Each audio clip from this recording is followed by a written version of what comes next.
मैं एक वनवासी हूं लक्ष्मण, अपने राज्य से निष्कासित। और एक वनवासी किसी के घर, किसी के नगर में प्रवेश नहीं कर सकता। मेरा लंका में प्रवेश करने का प्रश्न ही नहीं उठता। किंतु लंका के भीतर भाभी मां जो दिन रात्रि बैठकर आपकी राह देख रही, उनका क्या भैया? न्याय और नीति भी यही कहते हैं कि परिस्थिति असामान्य होने पर नियमों में बदलाव किए जा सकते हैं। और यहाँ तो ना ये युद्ध साधारण और ना ही ये परिस्थिति सामान्य। अंततः हमें लंका के भीतर तो जाना ही होगा ना भैया। क्या मर्यादा का उल्लंघन करने वाले राम पर तुम्हारी भाभी मां गर्व कर पाएगी? वचन के लिए केवल एक ही परिस्थिति है लक्ष्मण, और वो है उनका पालन करना। और रही बात देखने की, तो परिस्थिति के साथ अपने शब्दों को बदलना, प्रण को भंग करना, वचन का अपमान करना होता है लक्ष्मण। और वो मानव ही क्या जो अपने दिए हुए शब्दों से, अपने सिद्धांतों से डिग जाए। इस वचन के साथ केवल मेरा ही नहीं, माता कैकेयी का भी मान जुड़ा हुआ है लक्ष्मण। और मैं किसी भी परिस्थिति में उनके सम्मान को घटने नहीं दे सकता। तो तब तक इस विरह में उठती उस तड़प का क्या भैया, जिसमें दिन रात आप और भाभी मां दोनों जल रहे हैं? उस चिंता का क्या? वहां भाभी मां जो आपकी प्रतीक्षा में, और यहां आप उनकी। क्या आप उनके लिए भी कुछ नहीं करेंगे? सीता की चिंता तो मुझे अपने प्राणों से भी अधिक है लक्ष्मण। और मुझे अपनी सीता पर पूरा विश्वास है कि वो उस राम की प्रतीक्षा कर रही है जो विवाह में दिए उसके मान और सुरक्षा की रक्षा का वचन निभाने आया है। सीता अवश्य आएगी लक्ष्मण। जिस राज्य के राजा ने मेरी सीता को अपमानित कर बलपूर्वक उसे अपना बंदी बनाया है, और अब ये युद्ध तब भी पूर्ण होगा जब उसी राज्य का राजा सम्मान सहित मेरी सीता को मुझे लौटाएगा। तब तक मैं यहां हर क्षण उसकी प्रतीक्षा करता रहूंगा।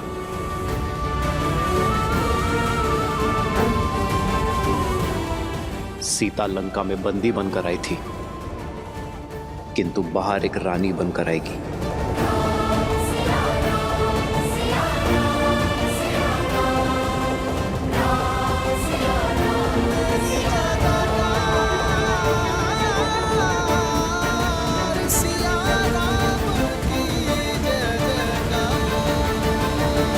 अच्छी है जो उन्हें मर्यादा पुरुषोत्तम श्री राम बनाती, वैसे भी देव जिसने इस संसार में धर्म और मर्यादा की स्थापना हेतु ही अवतार लिया, वो भला मर्यादा का उल्लंघन कैसे कर सकते? यदि मर्यादा का आंचल थामे रहेंगे तो अमावस्या तक सीता को लेकर अयोध्या कैसे पहुंच पाएंगे? देवी, मैंने आपसे पहले ही कहा था कि ना तो ये युद्ध सरल होगा और ना ही इसके द्वारा प्रस्तुत की गई चुनौतियां। परिस्थितियां अत्यंत विषम हैं और इन विषम परिस्थितियों से हमारे समक्ष कई प्रश्न उठ खड़े हुए। कैसे करेंगे श्री राम संसार में धर्म और मर्यादा की स्थापना? कैसे करेंगे श्री राम देवी सीता की रक्षा? कैसे समय रहते पहुंचेंगे श्री राम अयोध्या अपने भ्राता भरत के प्राण बचाने के लिए? परंतु इन सभी प्रश्नों के उत्तर मैं नहीं दूंगा।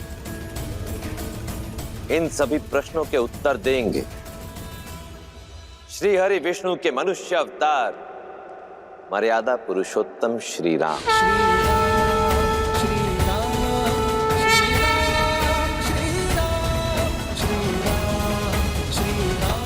हनुमान में लंका की सीमा में प्रवेश नहीं कर सकता, किंतु सीता के प्रति मेरा विश्वास हर सीमा लांघेगा। सीता को ज्ञात होना चाहिए हनुमान कि अमावस्या से पूर्व मैं उसे लेकर अयोध्या लौटूंगा। मेरी हर श्वास उससे मिलन की प्रतीक्षा कर रही है। प्रभु, माता तक आपका संदेश अवश्य पहुंचेगा।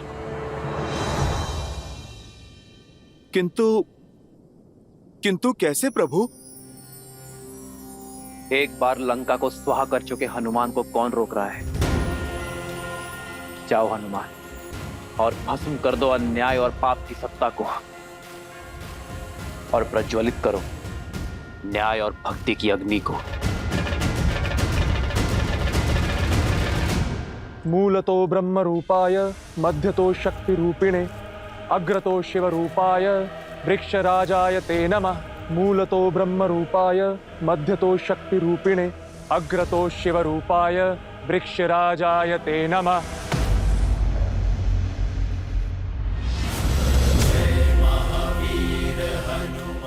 भागो, भागो। अरे ये तो वही है। फिर आ गया हाहाकार मचाने। भागो, प्राण बचाओ, हनुमान आ गया है, भागो।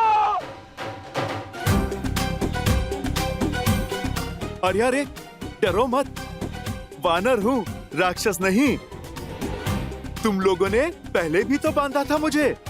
आओ आओ, मुझे फिर से बांध लो। मेरी पूंछ में अग्नि नहीं लगाओगे? अरे आओ।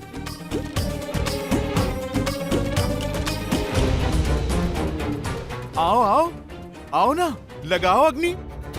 ये तो वही है जिसने मेरे भाई निकुंभ की। नहीं, इससे बैर लेना उचित नहीं है। अरे ये तो कतई ठीक नहीं है। मैं पिछली बार आया था तब तो तुम लोगों ने मेरा बड़ा ही राजसी स्वागत किया था। कुछ नहीं करोगे?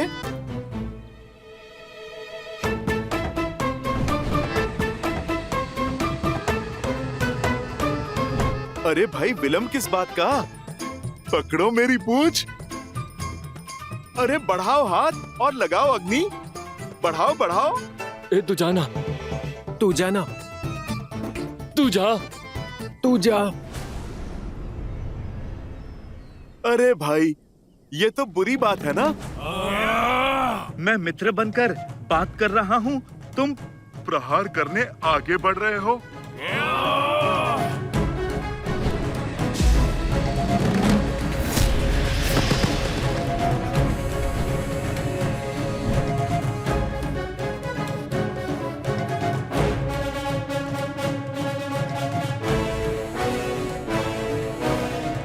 आ गए मेरे शिष्यों? जी हनुमान काका।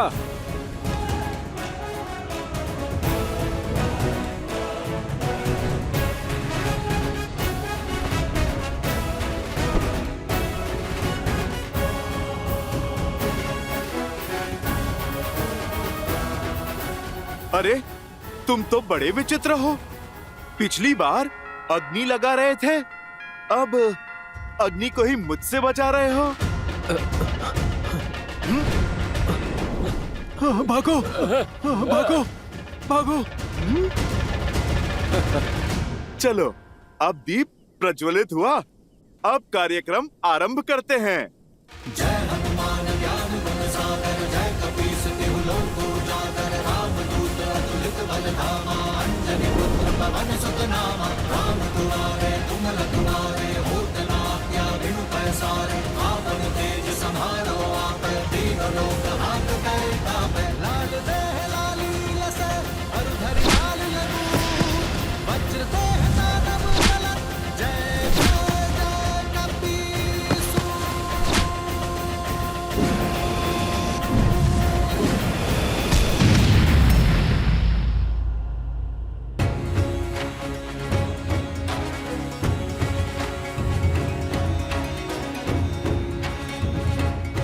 मैं लंका में प्रवेश नहीं कर सकता, किंतु मेरे बाणों पर ऐसा कोई प्रतिबंध नहीं है।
आपसे एक प्रश्न पूछूं?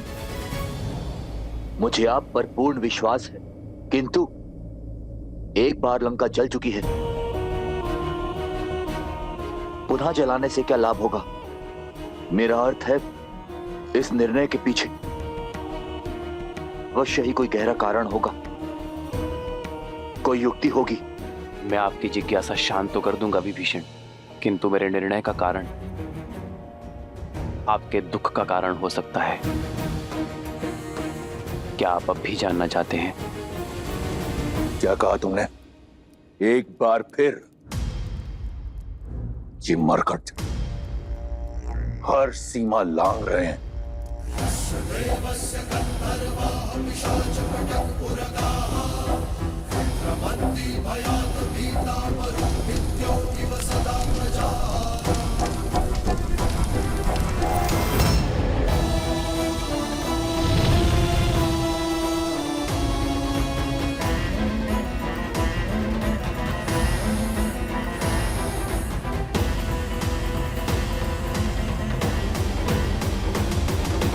ये अग्नि लंका दहन के लिए नहीं है, रावण के मन में और अधीरता भड़काने के लिए है।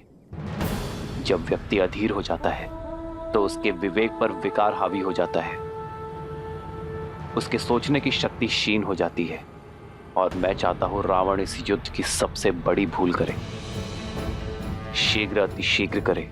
कैसी भूल प्रभु? मैं कुछ समझा नहीं। कुंभकर्ण, आप ही ने सूचना दी थी ना? रावण के पास ब्रह्मास्त्र से भी बड़ा अस्त्र है।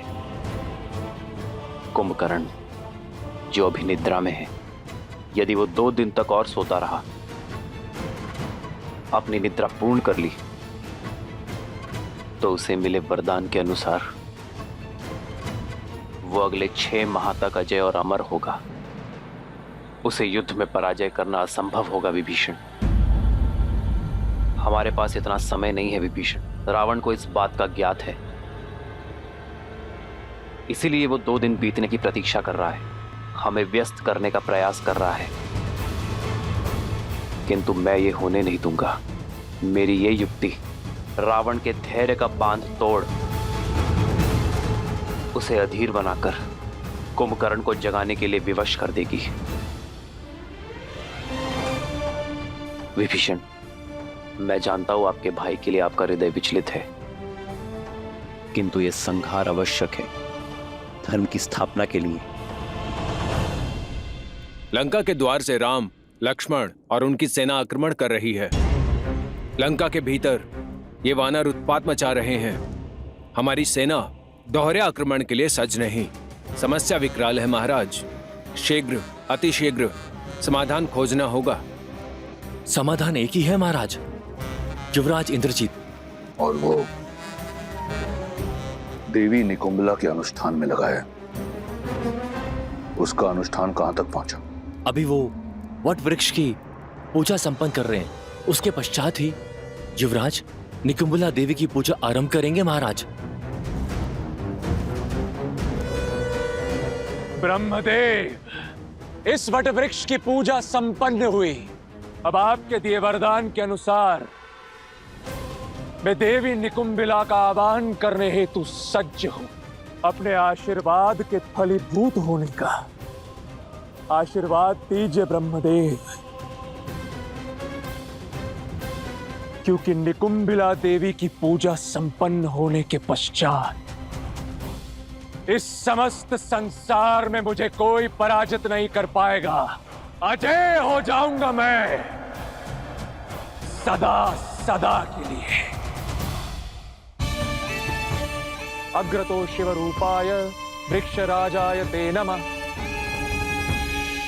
मूलतो ब्रह्म रूपाय मध्यतो शक्ति रूपिणे।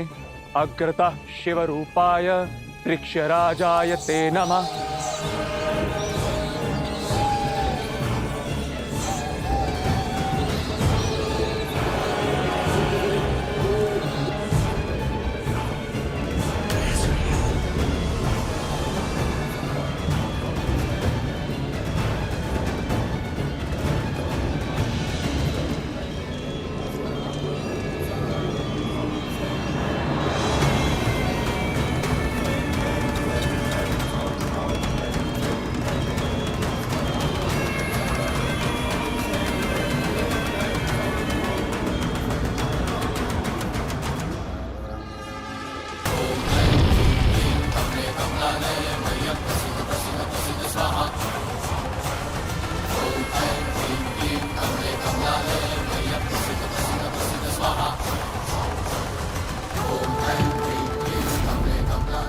हे देवी निकुंबिला,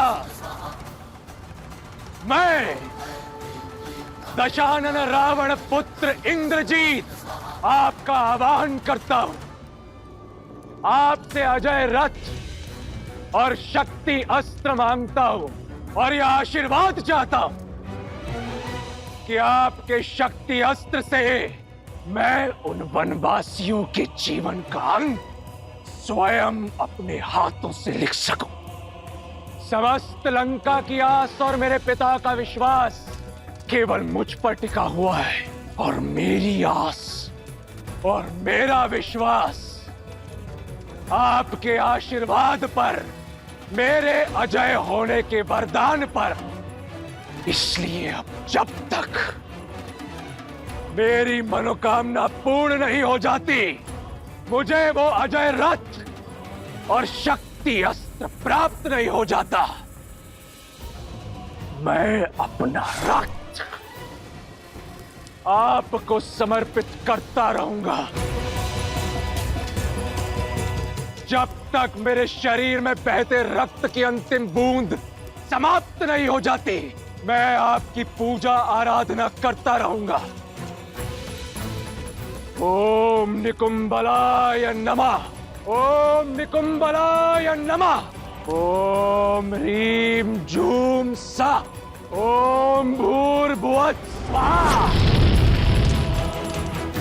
लंका के पास समय नहीं है महाराज। वानरों का तांडव आपने देखा है। शीघ्र ही कुछ नहीं किया तो हम सब कुछ हार जाएंगे महाराज। रावण के रहते ऐसा नहीं होगा। इन उद्दंडियों को दंड अब मैं स्वयं दूंगा।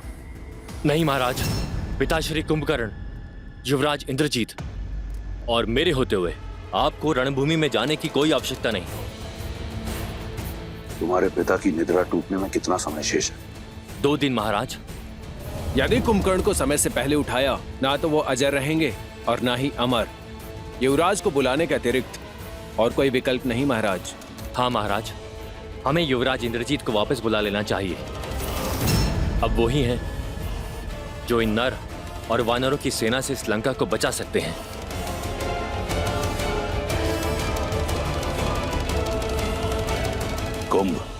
कुंभकर्ण को जगाने की तैयारी करो।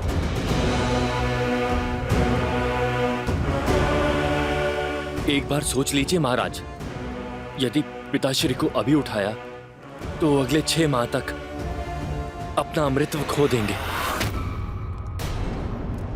तुम्हें क्या लगता है इस बात का मुझे ज्ञान नहीं? रावण से अधिक कुंभकर्ण की शक्तियों के बारे में कोई नहीं जानता। चाहे उसकी निद्रा पूर्ण हो या ना हो, मेरे कुंभकर्ण में इतना बल है कि वो उन मरकटों पर काल बनकर बरसेगा। तुम लंकेश के आदेश का पालन करो और उठाओ मेरे कुंभकर्ण को। मैं राम और इस युद्ध का अंत देखना चाहता हूं, शीघ्र अतिशीघ्र।